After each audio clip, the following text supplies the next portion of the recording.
You voted, I know it, let's break it down. Season 5, episode 3 got over 800 votes, and since this page runs off of a democracy, I will be breaking down Nightmare at 20,000 feet. So the episode starts with passengers boarding the flight. Now remember, this is back in the day when they used to take your ticket once you got on the plane, but then people start cutting the hell up, so now we get your ticket taken at the gate. Anyway, this couple comes in and this man is looking as if he is about to shit himself. The entire time he just looks very nervous, and I'm like, you okay, friend? But also you look very familiar. As he sits down, the shit himself meter goes from 0 to 1 as he looks and sees that he's at the emergency exit. And as his wife turns to him and asks him if he's okay, I realize this is none other than William Travante Jesus Shatner the First. And this is what I love about Twilight Zone. They have some iconic ass, this is whole ass William Shatner. And two things become clear to us. One, he has flight anxiety. Two, this is so long ago that this man pulls out a cigarette and it says no smoking right now. She's like, honey, you gotta wait till we take off to light the cigarette. So he puts it out and she's like,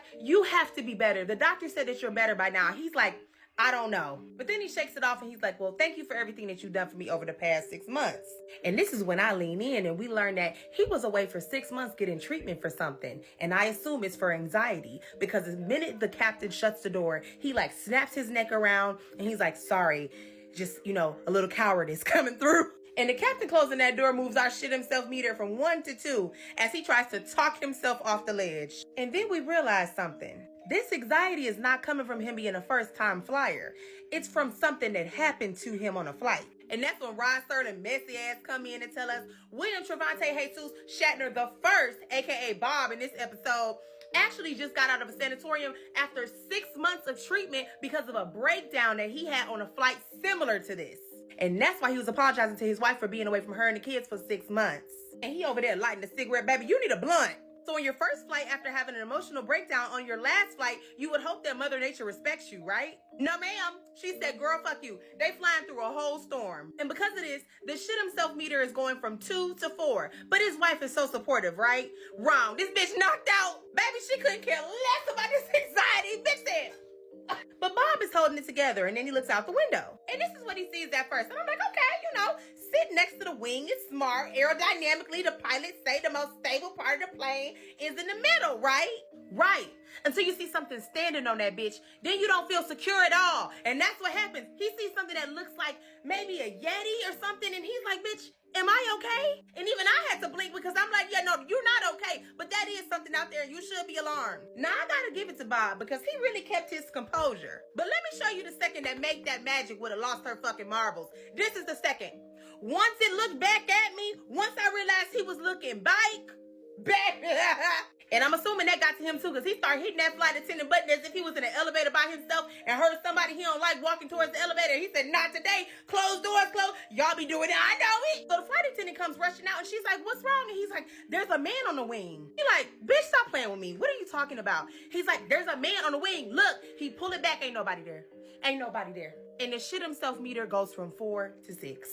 Now his wife waking up, the flight attendant is like, oh, everything is fine. What can I get you, sir? He's like, water, please. Yes, that and whatever pills your doctor gave you, friend. So his wife and her wig are obviously very concerned about him. So the wife gives him a sleeping pill to take with the water, and the flight attendant is looking at them like, I know y'all not in here popping Molly on my flight. And his ass probably should have taken two because curiosity almost killed this cat when he pulls back his curtain and sees this thing looking at him dead in his face. Girl, the way I would have peeled my muffin cat back blue and ran throughout that cabin like Brenda on Scary Movie. Y'all, is somebody in here again? Meanwhile, his wife is still asleep. This bitch don't give a damn about him. The thing is just looking at him, taunting him the whole time. He tries to call the flight attendant over again. But of course, by the time she comes, the thing is gone. And it starts to become really clear that this thing is interested in what this plane is and how it works. But this is when Spirit Airlines Teddy Ruxpin would have got his ass whooped. He started tearing up the plane. William, go to the captain's den. So Wig wakes up again and he tries to tell her, there's a man out there, I swear. And the shit himself meter goes from 6 to 7 as he begins to remember these stories about pilots saying they saw gremlins on their planes while they were flying.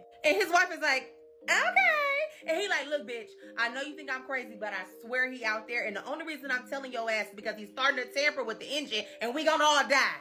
So Bob tells his wife to go talk to the co-pilots and to let them know what he saw and to have them go check it out. So the pilot rushes out there. He like, what is going on? And he's like, he's pulling up one of the plates outside. And the pilot is like, he His wife didn't tell him what happened. She just went up there and was like, my husband want to go talk to you because he crazy.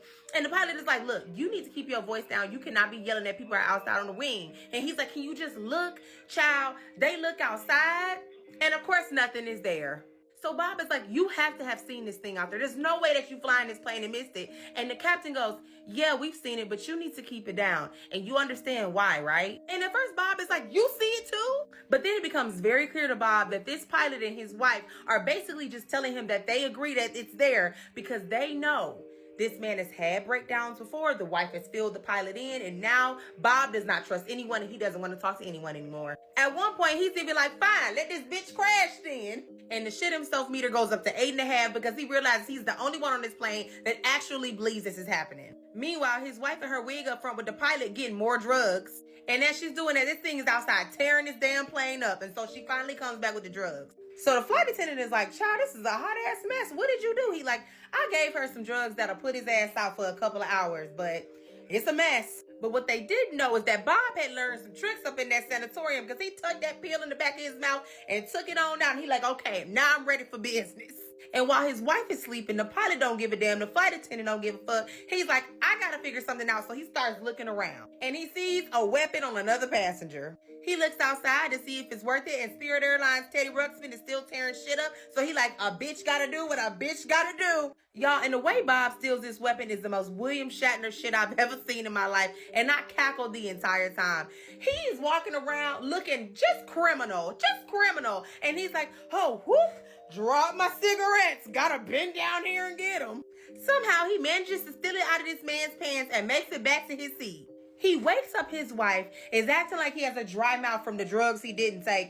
And he's like, can you go get me some water, please? Like immediately get the fuck out so I can commit a crime. And then he pulls out the weapon and he's like, all right, let's do this shit.